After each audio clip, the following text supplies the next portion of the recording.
And thank you for joining us here on PM Express. So, key question tonight, a raging controversy around whether or not telecom companies in Ghana under-declare taxes amounting to more than 1 billion cedis. It's a controversial topic on the back of a statement to Parliament. We're going to get into that for you tonight.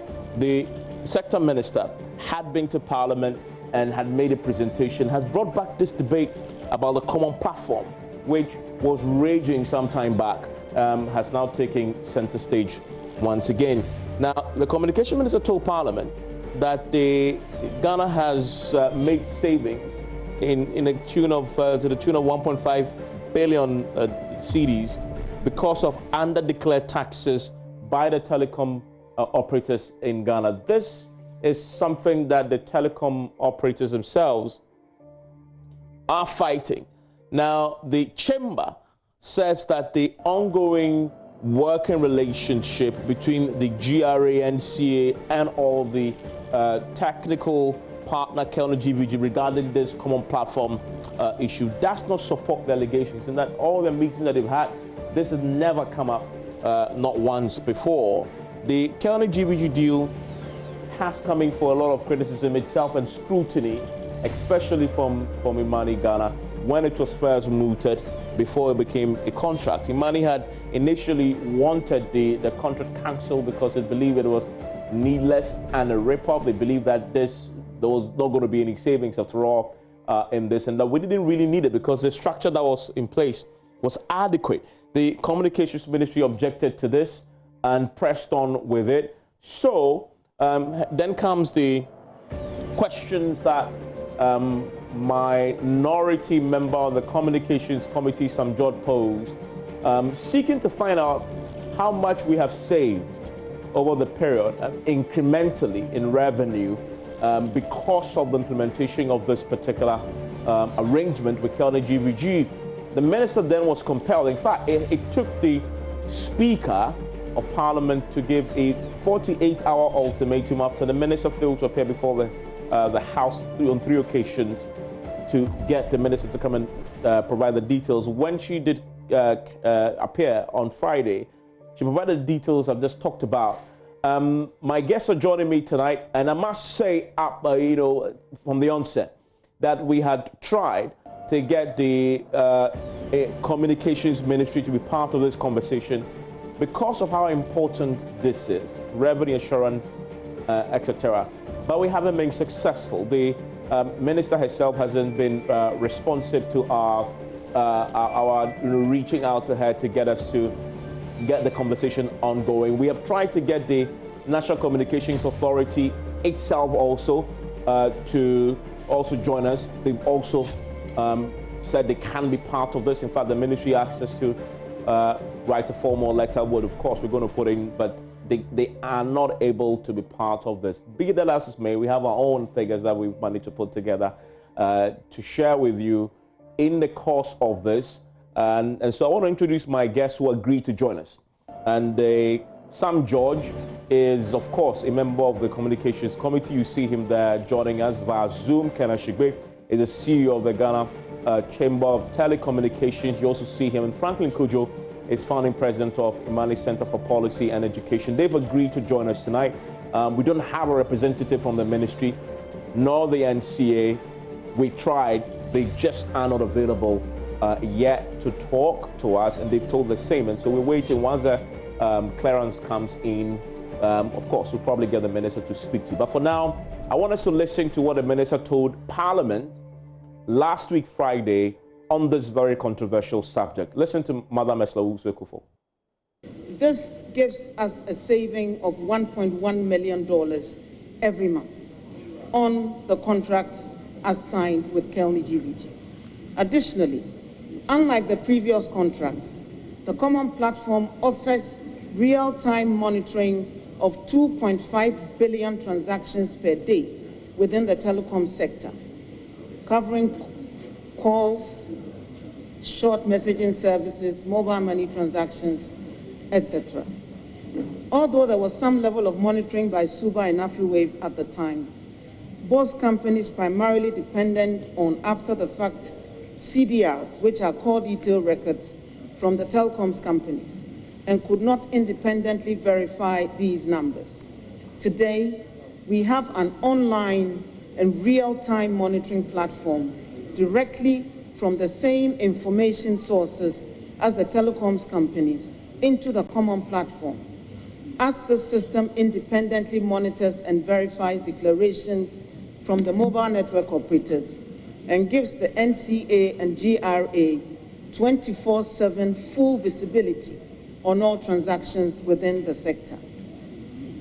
Mr. Speaker, the fraud management component has, from inception to the end of July 2020, made tax savings of over 327.3 million cedis.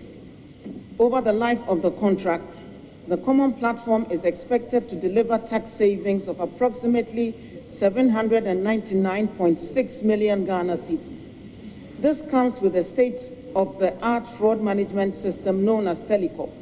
Through this, the common platform originates 150,000 international calls into Ghana every month to detect fraudulent SIMs, which are automatically blocked.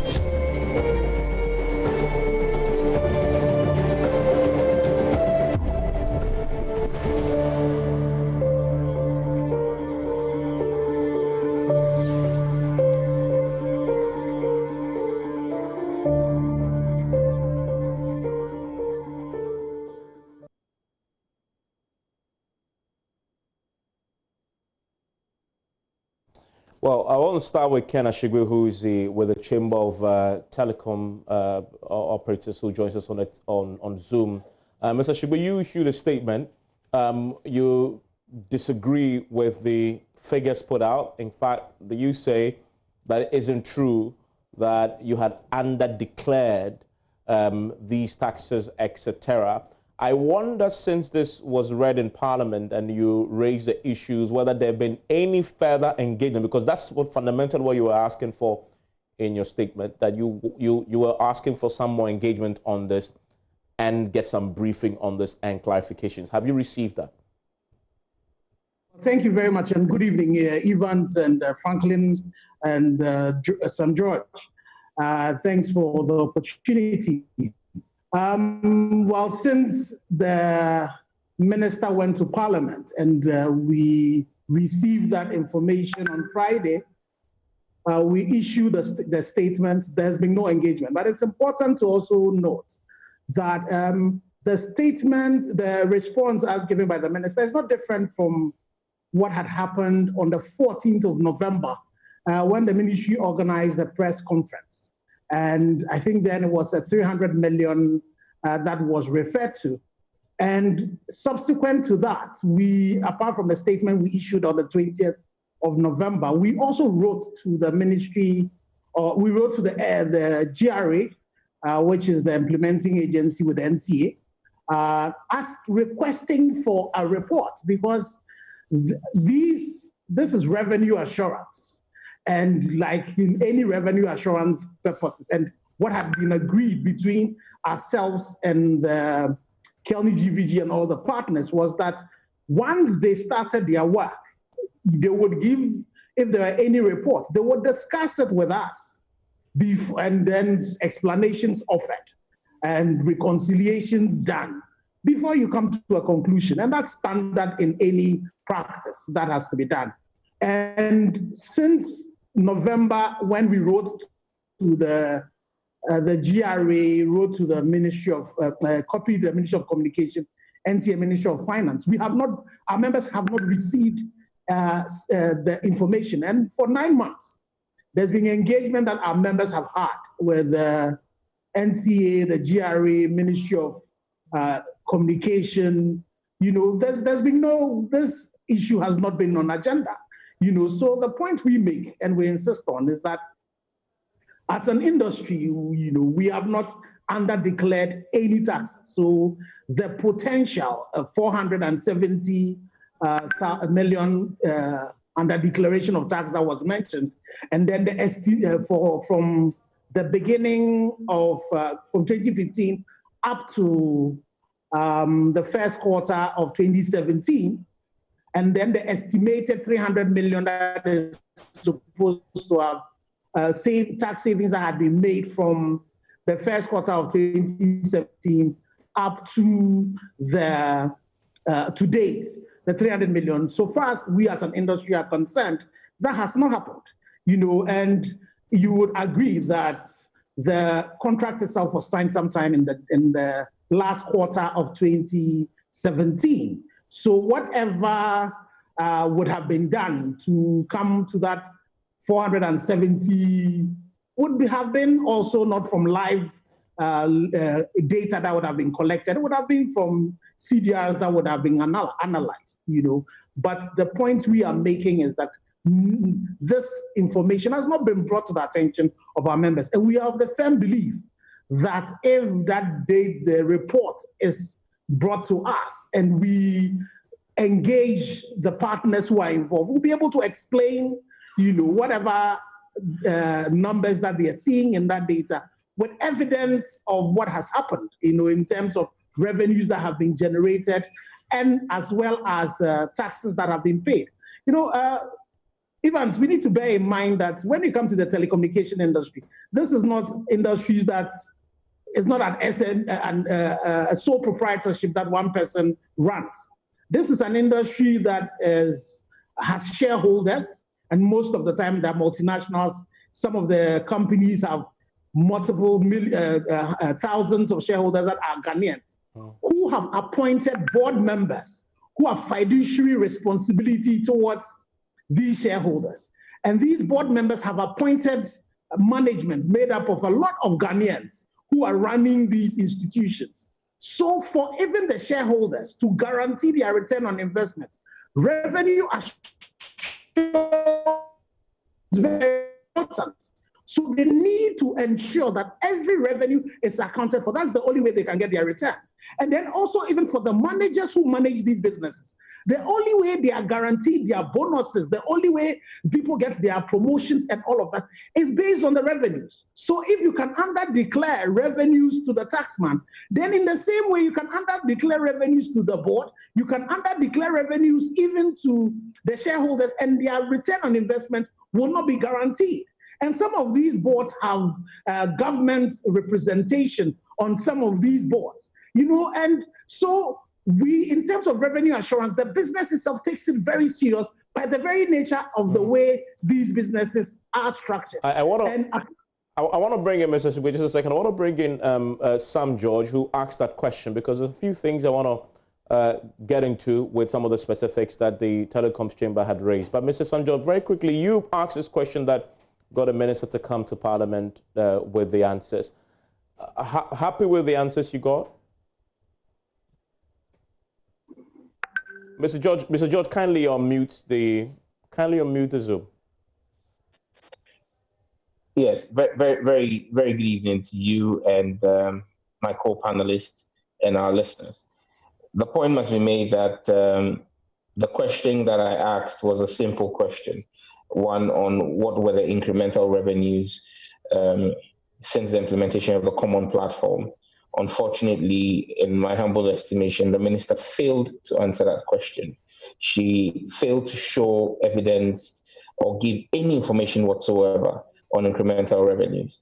One would have expected that we would have gotten the revenues from the MNOs for 2016 and possibly 2017, and then gotten the figures for 2018 and 2019, so that we would have compared the revenues in 2018 and 2019 when the common platform came in with the revenues in 2016 and 2017. And then we could have done some further technical deductions as to data penetration and the use of data and mobile penetration and all of those things to see if it was a generic market growth or if it was by way of the common platform.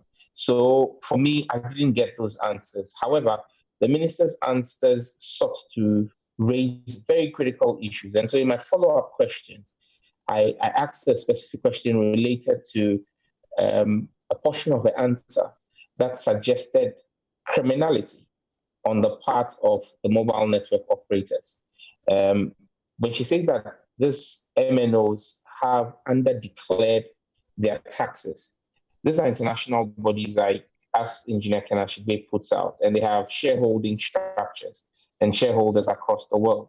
It is criminal for any individual or corporate entity to underdeclare taxes. That it's tantamount to tax evasion. And so I asked the minister in Parliament that if this was the case, how come we have not seen prosecution of the MNOs? Because you would want to see prosecution of any corporate entity that is evading taxes. Her response to me was that it's been referred to the appropriate committee or agency of state. I'll be interested to know what work has been done. So that would be a follow-up question. But I think that we should just state for the records that 1.5 billion Ghana cedis, which is around $300 million, is a lot of money. If anything in that neighborhood has been saved, we should have seen that as increased revenues to Parliament in the financials of either the NCA, of GIFEC, or the GRA, in terms of its revenues that it reported to Parliament. Because government reports to Parliament through the budget. And all of these entities, be it the NCA, be it GIFEC or GRA, all bring their reports to Parliament. In those reports, if truly there have been savings of 1.5 billion Ghana cedis, which is around $300 million, we should have seen it reflect in the financials of the state, in the consolidated fund, because that's money that will go to the consolidated fund. We have not seen, I have taken my time to go back through the 2019 and 2020 budgets. There is no incremental revenue of $300 million or 1.5 billion being presented by the state to Parliament. And so it's extremely important that we get to the bottom of this. I'm happy that the chamber, which represents the MNOs, has stepped up and is asking questions. We will want to see the report. We will want to see the details of what led the minister to conclude that they were under declarations of taxes. Yeah. But I think that those are very grave allegations that she's made. In this period of COVID-19, for me as a member of Parliament, I'm critically worried about government's ability to raise revenue, because government is investing in so many interventions, as we are told, and these interventions come at cost. Government revenue is largely affected by the fact that business has slowed down. And so if one sector, which is actually benefiting from COVID, which is the telecom sector, if we're being told that the players in that industry are under-declaring, then that would be a very grave problem. Yeah, I mean, but as I said, the minister so far has not established for us, showing any evidence, proof of under-declaration on the part of the MNOs. Okay, I mean, so I want to bring in Mr. Franklin Cudjoe on this. Mr. Cudjoe, so if you pay attention to what the minister says, also, apart from what she says to be the revenues that the telcos had allegedly under-declared, of course, that is a subject of some contest. He also addresses the usefulness of the common platform and details how its introduction has led to savings of $1.1 million monthly.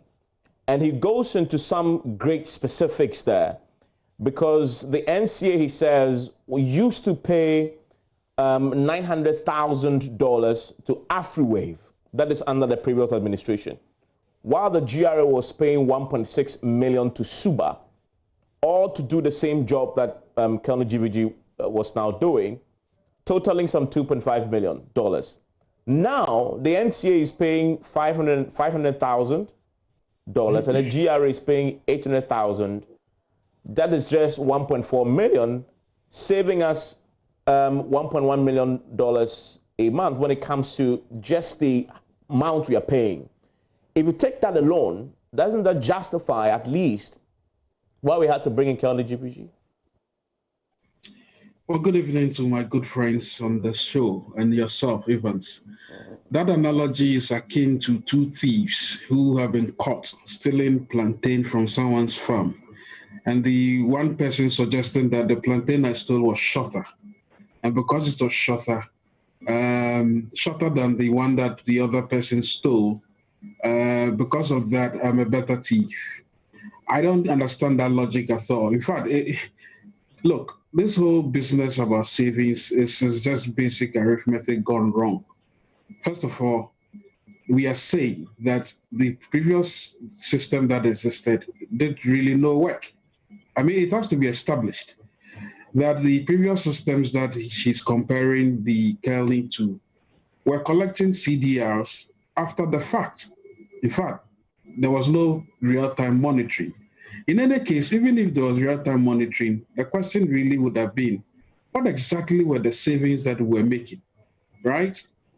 So for me, that's the first response to that analogy. But on that analogy, if the first system that Afriways and Suba ran was doing after the fact verification, now we have a system that is real time and yet it's costing us less. That clearly must be a plus for the new system. In those instances where Afriwave and Co were doing verification after the fact, did you hear any claims of telecoms being taken to court or being asked to pay revenues they've under-declared? Did you hear any single incident where they said after collecting the CDRs after the fact, then they found out that these were revenues that were due the state that were not accounted for? And because of that, the NCA had sanctioned any of those entities. Did you hear a single report of that? There was no report of that.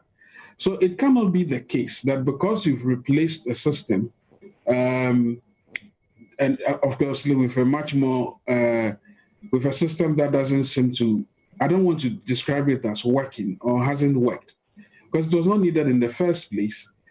You cannot be making justifications that because you paid $500 or $900,000 less, you've made savings. As some just rightly suggested, we should be seeing these savings being reported in the annual budget statement, but you don't see that.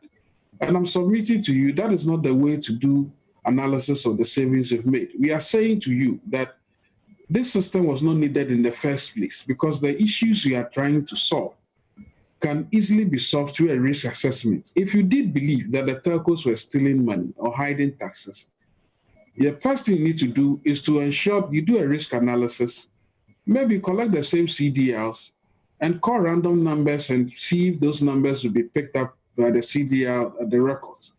If it is such that the randomness is overly unusual, then you begin to cause for audits to be undertaken. But you don't move from that and then just go and introduce a system without any assurances of any incremental revenue, and then start paying the service provider $1.5 million upfront, even before they began work. I don't see that as being prudent. So for me, these conversations about revenue monitoring, revenue assurance, it's a sad one for us at Imani, because you see, the GRA spends close to $125 million average to assure almost $7.5 billion at the last count. I think by 2018, we're making almost $7.8 billion from taxes, right? Now, the corporate taxes, they spend close to $25 million to assure almost $1.3 billion of taxes. All of a sudden, you're introducing a system, and we've been doing this for a very long time, where out of every 100 cedis, we've spent 40 cedis of it to revenue assure when it comes to telecoms, without any noticeable improvements in our revenue assurance systems. So I struggle to understand what it is that the ministry is actually doing. Yeah, I mean, they've been evasive, and this, if there was ever a good reason for that evasiveness, it was the way they treated Parliament until Parliament had to issue an order. Clearly, they are not interested in those type of conversations that would deal with the real numbers. And maybe when we get into the other side of conversations, we would understand that there are other ways of securing these so-called revenue assurance systems. Let me bring back Mr. Ken Ashigbey. Mr. Ken Ashigbey, you obviously disagree from the telecoms chamber. if what you've said is anything to go by, at least the ministry has been consistent in last year and this year when it comes to Parliament in stating that revenue has been undeclared. I wonder what else the Telecoms Chamber can do, because you asked them for clarifications. You say you still haven't received any. What the Telecom Chamber plans to do now in the wake of this consistency? Sorry, Mr. Ashigbey, you've muted the Zoom. Yes. Forgive me. So apart from the press statement that we have issued, and also the reminder of the fact that there's a letter that we had written 9 months ago asking for details of that, so that we can move away from potential under declaration. We can move away from estimated amounts and actually get the actual figures that are in contention, that are being seen from one side, so that our members can sit with these technical people from the technical partners of GRA and NCA and be able to discuss that. So beyond what we've done with the press statement, because now the response was given to Parliament, which is a house of records, what we have done is to write to write to Parliament through the Select Committee on Communication, asking for a hearing so that we can make our points through to Parliament, through the Select Committee. And in the process, hopefully in the process, the NCA, the GRA, who have that data, can submit the data so that our members can engage, because we're not running away from the revenue assurance that is being done. We work on a constant basis with these partners. All we are asking is that if you have a report, let us see the report. And we have not seen a report yet. And, to be able to establish that, as has been said, you need to look at the trends in terms of the organic growth that has happened so far as, the industry is concerned. And be able to be based on that, be able to tell whether the growth in revenues you're seeing, what are they attributed to? And whether all of that revenue that we have declared on which taxes have been paid are actually the revenues that are there, or are there any other things that are in question? Those for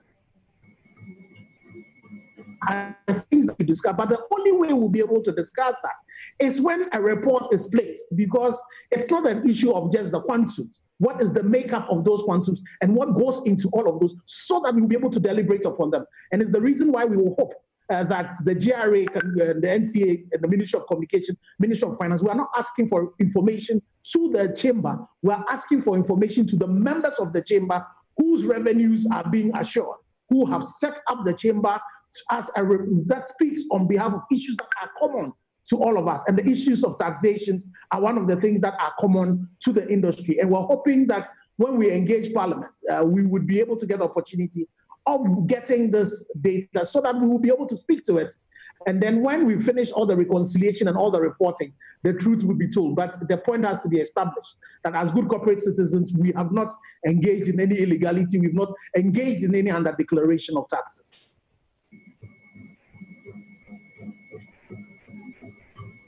Revenue assurance.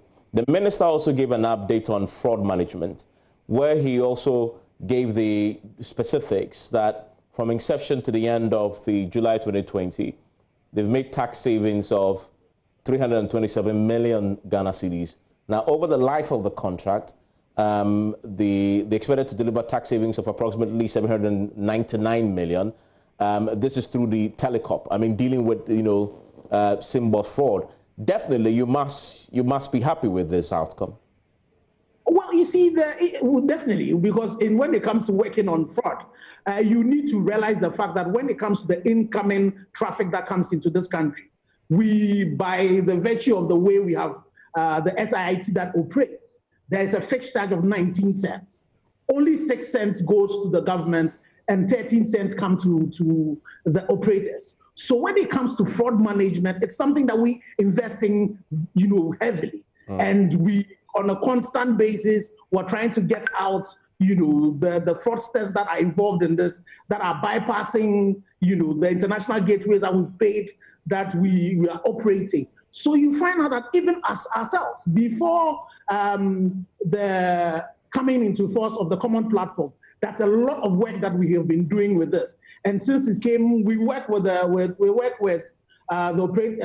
NCA on this thing. But the interesting thing is that the fraudsters are getting sophisticated to the extent that now what happens is that when the calls are generated, the IMEI numbers are being, worked on. And based on that, we are also having to invest a lot more. And we invest a lot more in this because we have a lot more skill in this even than the government, because that's 13 compared to 6. And you remember last year, I think sometime in the past, based on the work that we did, working with the CID, we even arrested some fraudsters in this. So we have done some work.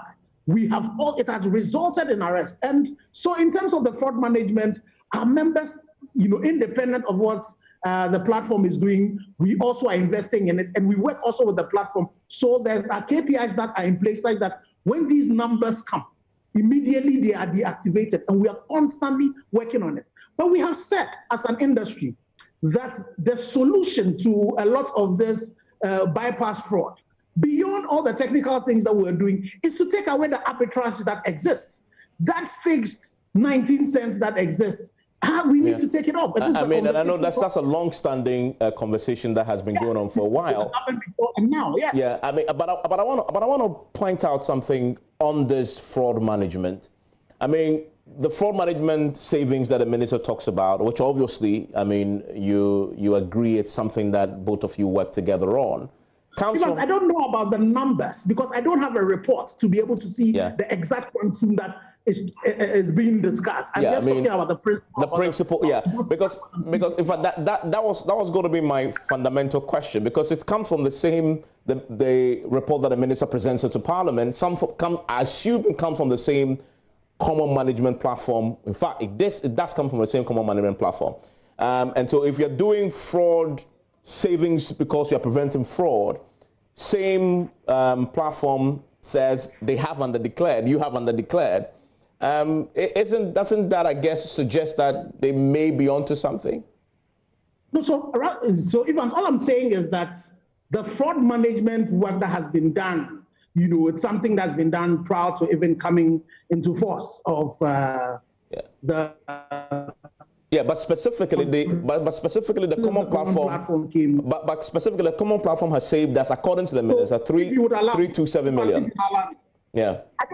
I'm saying, if you would allow me, I don't have a report. Our members don't have a report that says that X amount has been. So, but you don't believe the minister when he says to Parliament, this is a Parliament he was speaking to, a House of Records could possibly be in a territory of perjury. When a minister says this to Parliament, formally and officially, you don't believe it? No, I have not said I don't believe it. Okay. All I am saying is that I am unable to speak to that number because I have not seen it. That's all I'm saying. So I am not able to speak to the number. I'm not saying it's right or it's wrong. All I'm saying is that we've not had any report out of the common platform at all, not for all the various components. But I'm saying to you that I know the workings of that. And so that I can speak to the fact that that works. And the fact that when those calls are made, our members, it's brought to the attention of our members, and those SIMs are deactivated. So apart from the anxiety that you need to deal with, there is also the issue of all about the way we validate SIMs. So we're hoping that once the NIA finish the Ghana card and we do all of that, we would improve all of this. So the point I want to make again is to reiterate. I can't speak the numbers that are attached to the fraud management portion of the But the question that raises is, you've consistently said you haven't seen the report, but isn't this the report that the minister had presented? That is what he presented. She presented to Parliament. No, well, Evans, the reports are not quantum.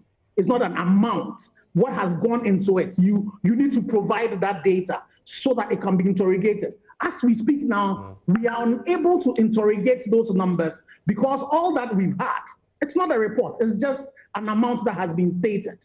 So you need to be able to interrogate the details that have gone into that, the make-up of that. That is where the devil is in the detail. That's where you would be able to analyze this and then be able to tell whether and be able to move away from potential tax savings and estimated potential under declarations and estimated tax savings. The only way that will be able to be done is when a detailed report is presented with the numbers in terms of revenue, in terms of the number of units of whatever has gone into that. Then you also be able to challenge that with what actually has happened, what all of us are seeing. Because bear in mind, the data that they see, our teams also see it, and we have competent people also who sit behind this thing and see these things. And virtually all of them are Ghanaians, and I'm not too sure, they see better than we see.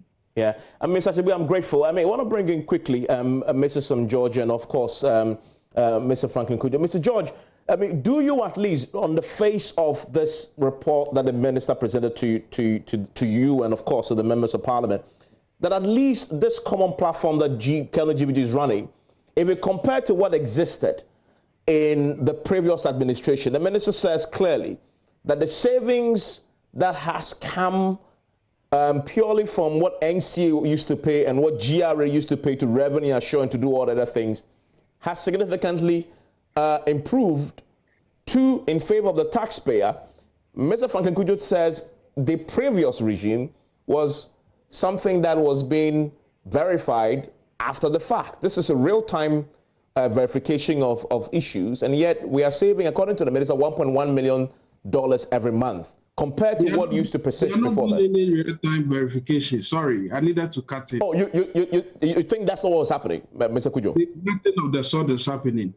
Look, these are all fictitious numbers. The so-called savings, as I said, is essentially based on the previous contract, which we had problems with. Well, what is the basis for the assertion that they are not doing real-time monitoring?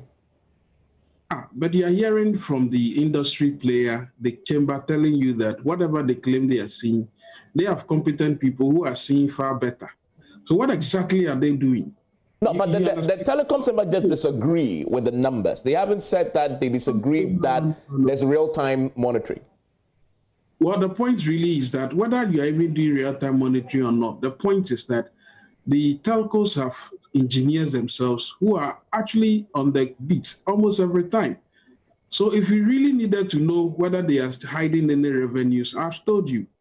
This is take MTN, for instance. In 2017, MTN made 800 million cedis from, mobile money, the telephony, right? Mobile money, what's it called?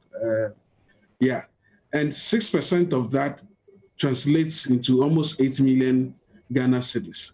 Are you really suggesting that all the mobile money transactions are not seen by MTN engineers and that they are better seen by a common monetary platform? But why should we trust the MTN? They have the interest there. Why should we trust the MTN and not the independent monitoring agency? But these audits are always done by the GRA anyway. So the point is, you are just introducing another layer of what I call obfuscation. But isn't Kelly GBG part, isn't the GRA they implement, of course, in essence, contracting Kelly GBG to do this on their behalf to revenue assure?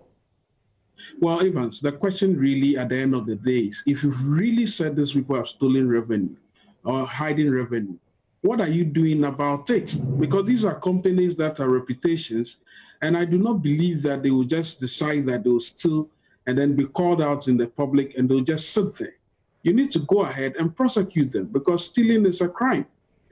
So maybe we are conflating the issues. We are just saying to you that the basis upon which this contract was brought into being in itself was shrouded in a lot of secrecy.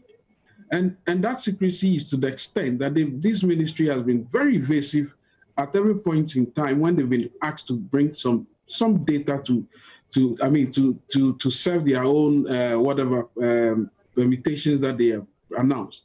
So the point is not because we are agitated and we are not happy about the ministry. It is the fact that the ministry itself doesn't seem to understand what they want to do. And that's how come it's very difficult for them to justify any of those statements they make. Look, the telecoms industry contributes close to 3% of Ghana's GDP, but they pay almost 35% of corporate taxes, right? You ask yourself, if they're hiding revenue, then other companies are hiding a lot more. what you do is to do proper risk analysis before you start introducing systems that are returning potential savings, estimated savings, and the so-called, and if you match these potentials and estimates against the so-called real-time monitoring, what do you have? You have a discordant policy, because real-time monitoring would have told you, give you the exact numbers that I think at this time, these people stole 10 cities. But you come and tell us that you think that, oh, you are going to, they may have saved Ghana, you have saved Ghana about 20 cities, but you are not doing that in real time. That's where the contradiction really is. Yeah, I mean, let me bring in Mr. George, your substantive question about, I'm sure you've seen that report. I mean, you asked it. What's your reaction to that in comparing what used to exist in terms of what we're paying to what we pay now? All right. So let me be clear here. The minister did not present a report to Parliament. Okay. She came to answer the question. If I listen to Mr. Ken Ashigbey is asking, and the chamber is asking for the report of the common platform. That report is what will allow us to interrogate the details of the findings of the common platform. The minister did not bring that report to Parliament. But that's not what you asked, just to clarify. That is not what you asked, just to clarify. Sorry? I mean, that was not the question you asked that demanded that report, correct? Just to clarify. Yes. So I am also correcting your question, which said she presented the report to Parliament. She did not present the report to Parliament. What she came to do was to give us an overview of what, in her own opinion, is the performance of the common platform. Again, let me state for the record that I listened to the minister's press conference somewhere in November 2019. The text of that press conference is largely the same as what she presented last Friday in Parliament. Almost a year on, the text is about the same savings amounts in terms of savings and all of that. So you want to ask yourself, since last year till she came to Parliament on Friday, have there not been any further savings? Look, the bottom line we need to understand here is this. If you say that you've made savings, if you say that there have been advancements in government revenue, can we see the evidence of it? Parliament has oversight responsibility. Parliament has a duty to hold, and that was the basis upon which the Speaker gave her the 48-hour ultimatum. He said Parliament has an oversight responsibility over the executive. We hold them to account. And if we are holding the ministry to account, and the ministry is saying that it made savings of 1.5 billion thanks to the common platform, I'm saying to you that the 2019 and 2020 financial statements of government to Parliament do not include these figures. So then the Ministry of Finance should come and tell us exactly where those monies have gone to, because they did not report those windfalls to us. Again, on the issues of fraud management, if fraud management if so much has been achieved under fraud management, how come we have not seen prosecution of sin boxes? Because you see, when government goes against those who perpetrate the bypass technology, which is what we call sin boxes, when government goes against them, we have seen prosecutions in the past of the perpetrators of this. We've not just shut down the numbers, we've actually prosecuted the people. Because when you just shut down the numbers, what you do is you do not kill or tackle the problem at its roots. You're just playing with the problem at the surface. The base of the problem is dealing with those who are perpetrating the fraud. Today, as we speak, the former president of Goerge is still serving time for being involved in Simbox fraud. He was prosecuted under the last government. In 3 years of this government, in 2 years of the common platform of common platforms operation, and we are being told hundreds of millions have been saved. Where are the prosecutions? Wow. Who is being dealt with? Except the ministry is saying to us that it is now a fertile place to engage in fraud. And once you're caught out, there'll be no prosecutions. The minister will just come and stand in Parliament and speak about it. Look, as far as I'm concerned, and thankfully you have someone who speaks for the MNOs here. I don't speak for the MNOs. I speak for the people of Ghana who are interested in tax revenues and ensuring that everybody pays the right taxes. I want the MNOs to pay the rightful taxes to the state. But what I also do not want to be is an accessory to a false allegation against the MNOs, because this have huge reputational ramifications for their shareholders. When I return, so what we want the minister to do. Well, I want to take a quick. When I return, Mr. George, we've heard the telecom chamber say they want to come back to your committee, and of course be part of this process to get clarity on this. I'll ask you what avenues is there to address the concerns that they have, and then looking ahead though, this controversy still rages. How do we get clarity between the NCA, the ministry, the telcos themselves, and Parliament? Is there another agency beyond them? And I guess that's where civil society comes in that could give us an independent verification of this to resolve this controversy. Stay with me.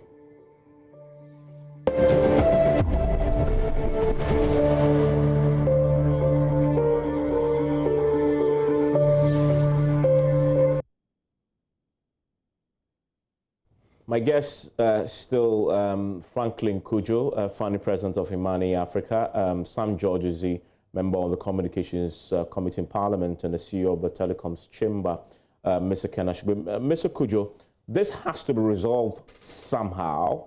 How is this resolved to a point where we'll all agree that the figures that will come out of the common platform is indeed something that is verifiable and we can believe? It appears that you all do not believe what is coming from the ministry, but this has to be resolved somehow. How would you recommend this is resolved? Well, the GRA is the entity that is supposed to monitor and assure taxes in this country. Question I have for GRA is, have they done independent audits of all these claims?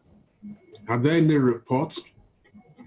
Because you see, we cannot just decide that because we suspect that a certain industry is under declaring revenues, then we decide to go and introduce a system without having done all the risk analysis.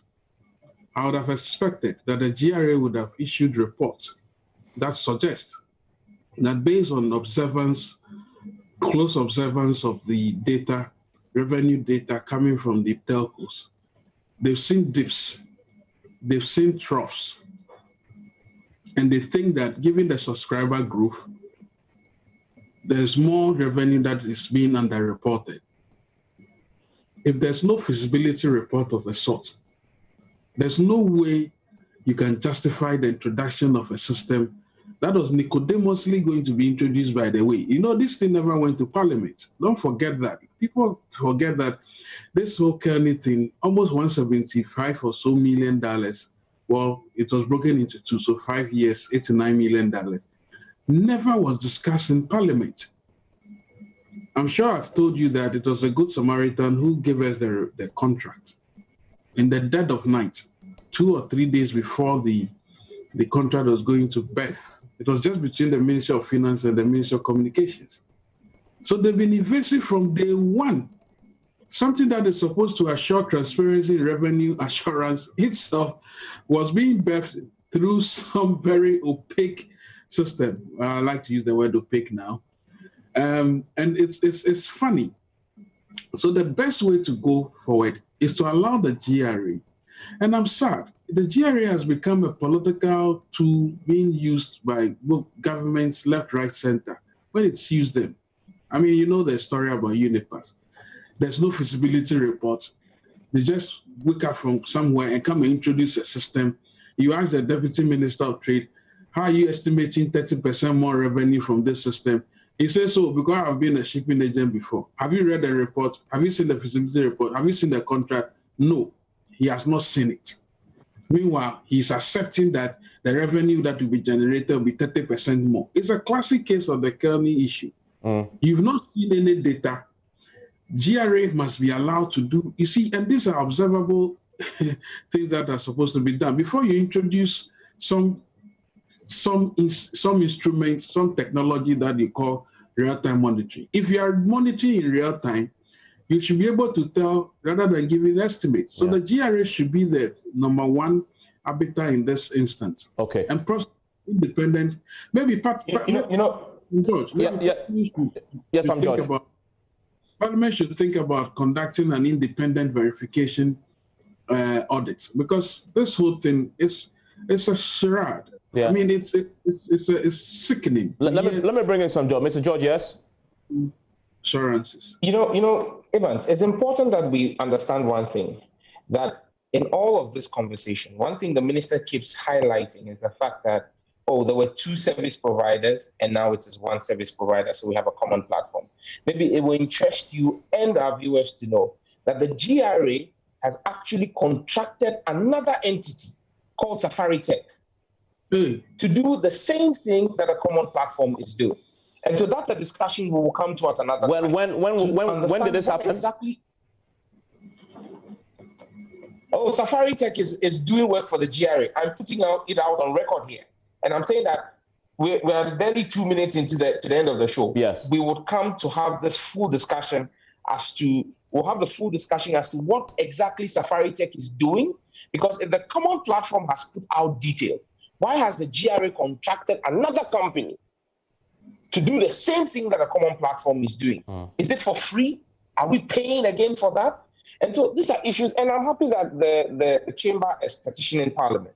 And like Franklin is saying, Parliament may have to have a proper investigation into what is going on when it comes to monitoring the revenues from the telecom sector, because that is one key sector that we need to raise revenue from. If the common platform is doing its job, why do we have another company being contracted to do the same thing or verify the work of the common platform? I mean, so, and this defeats the argument the minister made in Parliament where she says, oh, we have two companies and now we have one company. Well, for your information, apart from the common platform, there is another platform or another company doing monitoring of CDR and verification of CDR. Mr. Ashigbey, we have 30 seconds. Is this Safari Tech known to the telcos?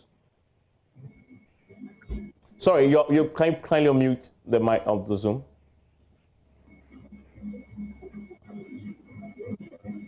No, not that I am aware of at this stage. I am not aware of Safari Tech yet, but I know the NCA, the GRA works with us, works with the telcos doing another exercise. And so I don't know the name of the company who is doing that. Okay, great. But there's work that's been done, yes. Okay, well, I'm grateful, gentlemen.